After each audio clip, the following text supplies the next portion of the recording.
다섯 번째 찬양의 능력 시편 71편 바로 20절입니다. 20절. 20절은 회복의 역사입니다. 시편 71편 20절.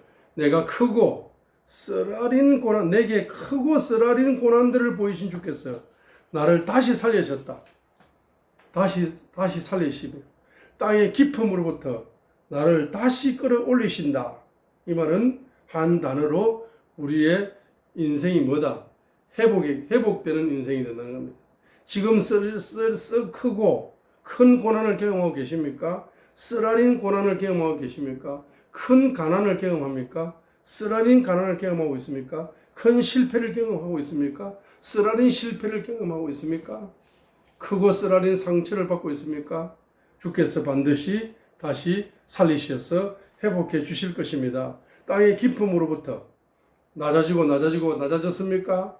나를 다시 뭡니까? 끌어올리셔서 뭐 해주겠다는 겁니까? 회복의 역사를 맛보여 주는 찬양의 능력을 주신다는 것입니다. 자, 그래서 우리가 욥기 1장 1절로 5절은 뭡니까? 욥이 뭐 했다? 모든 것을 소유하고 있다는 겁니다. 욥기 1장 1절과 5절은 욥이 모든 걸 소유하고 있다는 겁니다. 그러나 욥기 1장 6절과 19절은 그 모든 소유한 것을 잃어버렸다는 겁니다. 욥기 1장 6절로 19절은 모든 소유하고 있는 것을 잃어버렸다는 겁니다. 그때 우리가 모든 것을 소유할 때에 어떤 신앙을 가지고 있습니까? 주님께 감사하는 신앙을 가지고 있습니다. 그러면 욥기 1장 6절로 19절에 모든 것을 잃어버렸을 때 어떤 신앙을 가지고 있습니까? 역시 감사의 신앙을 가져야 됩니다. 그래서 욥기 1장 20절로 21절에 이에 욥이 일어나 자기의 겉옷을 찢으며 머리를 밀고 땅에 엎드려 뭐합니까? 주님을 경배한다는 겁니다. 주님을 경배하는 겁니다. 주님을 경배합니다. 역대하 20장 여호사밧이 전쟁의 위기 속에서 땅에 엎드려 주님을 경배했던 것처럼 욥이 모든 것을 소유하고 있다가 모든 것을 잃어버렸을 때 주님을 경배하는 겁니다. 그러면서 뭐라고 말합니까? 내가 내 어머니 배에서 벌거벗고 나왔은즉 또한 벌거벗은 채 그리로 돌아가리라.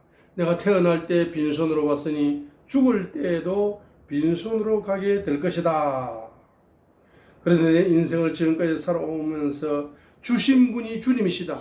욥기 1장 1절로 5절에 이와 같은 모든 것을 소유할 수 있도록 주신 분이 주님이시기 때문에 감사하고 가져가신 분도 주님이시다. 욥기 1장 6절로 19절에 모든 것을 잃어버렸습니다. 그 잃어버린 것, 모든 것을 잃어버렸어요. 모든 것을 잃어버렸습니다. 자, 모든 것을 잃어버렸습니다. 여러분 인생을 살아오면서 무엇을 잃어버렸습니까? 어떤 사람은 가정을 잃어버렸습니다. 어떤 사람은 배우자를 잃어버렸습니다. 어떤 사람은 자녀를 잃어버렸습니다. 어떤 사람은 물질을 잃어버렸습니다. 어떤 사람은 건강을 잃어버렸습니다. 어떤 사람은 행복을 잊어버렸습니다. 어떤 사람은 여러분 잃어버렸습니다. 여러분 가지고 있을 때 소유하고 있을 때 여러분 그 소유를 주신 분이 누굽니까? 주님이십니다. 잃어버렸습니다. 잃어버리게 만드는 분이 누굽니까? 주님이시요. 여러분 부자로 만든 분이 누굽니까? 주님이시요. 가난하게 만든 분이 누굽니까? 주님이세요. 그렇지 않습니까? 아니 어떻게 주님이 가난하게 만드냐? 결론적으로는 그렇습니다. 주님이 가난하게 만든 겁니다. 그래서 사무엘상 2장 7절에서 한나가 뭐라고 고백하고 있습니까? 주께서는 가난하게도 하시고 부하게도 하시고 낮추기도 하시고 높이기도 하신다 라고 사무엘상 2장 7절에서 The Lord make poor and make rich. He bring low and he lift up 이라고 했습니다. 주께서는 가난하기도 하시고 부하기도 하시고 주께서는 낮추기도 하시고 높이기도 하신다라고 한나가 깊은 기도 속에서 사무엘상 2장 7절 같이 고백하고 있지 않습니까? 그러면 욥기 1장 20절로 21절에 뭐합니까? 주님을 뭐 한다? 가져가신 분이 주님을 찬양하고 주신 분이 주님이시니 주님을 찬양하고 가져가신 분도 주님이시니 주님을 찬양해야 된다. 주의 이름이 뭘 받으라? 찬송을 받을지어다 라고 했습니다. 그러면 여러분 욥기 1장 20절로 21절을 보게 될 때에 욥기 2장부터 41장까지는 뭐 하는 이야기입니까? 욥이 이제 고난을 이야기합니다. 그 고난 속에서 욥은 뭐 하고 있겠다? 주님을 뭐 하고 있겠다? 찬양하고 있는 겁니다. 그렇죠? 그렇게 찬양하게 되니까 주님께서 욥기 42장 10절에서 갑절의 축복으로 뭐 해주신다? 회복시켜 주셨다 이 말입니다. 욥이 자기 친구들을 위하여 기도할 때에 주께서 그의 포로된 것을 돌이키시고 또 주께서 욥에게 그가 전에 소유했던 것에 갑절을 2배를 주심으로 라고 했습니다. 그래서 욥기 42장 10절에 보세요. 욥이 자기 친구들을 위하여 기도할 때에 했어요. 욥이 바로 자기 친구들을 위해서 용서하는 용서의 기도를 대신 용서 중보 기도를 하는 겁니다. 욥이 자기 친구들을 위해서 중보 기도를 하는데 용서해 달라는 용서 중보 기도를 하게 되는 겁니다.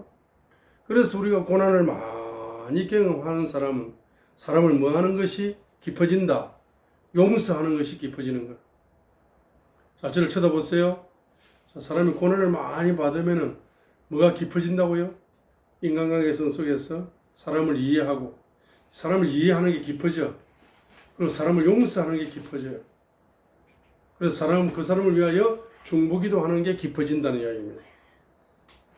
그러니까 어떻게 보면 하나님께서 욥에게 여러 가지 목적으로 고난을 허락하셨습니다. 저와 여러분에게도 여러 가지 목적으로 하나님의 목적이 있기 때문에 고난을 경험하고 있는 겁니다. 그죠? 그러면 그 여러 가지 목적 중에 뭡니까? 뚜렷한 목적은 뭡니까?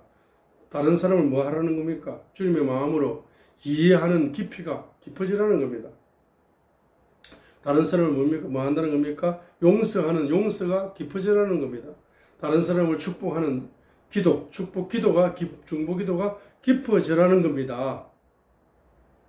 그러죠? 제가 새벽에 기도를 하는데 그런 생각이 오더라고요. 우리가 등산을 할 때에 2종류의 사람이 있다. 우리 인생을 등산할 때에 2종류의 사람이 있다.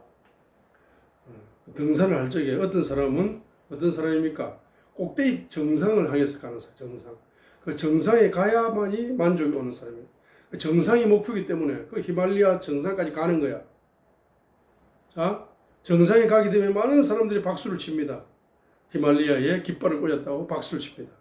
자기 분야에 성공을 했어요. 많은 사람 눈에 드러납니다. 많은 사람 눈에 보여. 야, 저 사람 물질로 성공했다, 비즈니스 성공했다, 정치적으로 성공했다, 뭐 성공했다, 눈에 보이니까. 이렇게 정상의 깃발을 꽂기 위해서 등산하는 이와 같은 인생이 있을 겁니다. 자, 그런데 이제 우리가 젊었을 때는 바람직합니다. 나이가 젊기 때문에. 그죠? 저 산 꼭대기까지 정상에다가 꽂아가지고 많은 사람들이 인정을 받고 이름이 드러나고 명예를 얻고 이렇게 되는 이런 것이 좋습니다. 젊었을 때는 그렇게 해야 됩니다. 그런데 나이가 이제 한 60 넘어가게 되면은 정상의 깃발을 꼽는 것도 좋지만 이제 우리가 가방을 울려매고 꼭대기를 가지 않는다. 우리는 이제 꼭대기 가다가 포기해버렸어요. 네. 꼭대기는 하나님의 뜻이 아닌 모양이다. 꼭대기를 가지 않고 어디 들어갑니까? 산의 가장 깊은 곳으로 들어간다. 자, 우리의 행복은 어디 있습니까? 산의 심장으로 들어가면 들어갈수록 우리는 행복을 발견할 수 있다. 깊은 곳으로, 진리도 깊은 곳으로 들어갑니다. 은혜도 깊은 곳으로 들어갑니다. 주님의 사랑도 깊은 곳으로 들어갑니다. 용서도 깊은 곳으로 들어가요. 중보기도도 깊은 곳으로 들어갑니다. 찬양도 깊은 곳으로 들어갑니다. 우리는 이제 나는 정상을 안 간다. 나는 이제 정상이 목표가 아니다. 산 꼭대기가 목표가 아닙니다. 목표가 바뀌었어요. 젊었을 때는 꼭대기가 최고인 줄 알고 꼭대기를 향해 달려가는데 꼭대기가 최고가 아니더라고. 꼭대기가 최고가 아니라 이제 포기해버렸어. 엎어진 그곳에서 방향을 바꿔왔어. 어디로 갑니까? 산의 깊은 그 웅장한 산의 꼭대기에 가는 것이 아니라 그 산의 깊은 심장 속으로 들어간다. 깊은 곳으로 들어가는 신앙생활. 인맥도 마찬가지. 사람과의 관계도 마찬가지입니다. 사람과의 관계도 이제 깊음으로 들어가야 됩니다. 눈에 보이는 것, 인간관계. 이거 중요한 게 아니고 깊은 인간관계. 기도도 깊은 것, 모든 것 다 깊은 산속으로 들어가듯이. 그럼 깊은 곳에 들어가면 사람 눈에 보여 안 보여? 사람의 눈과는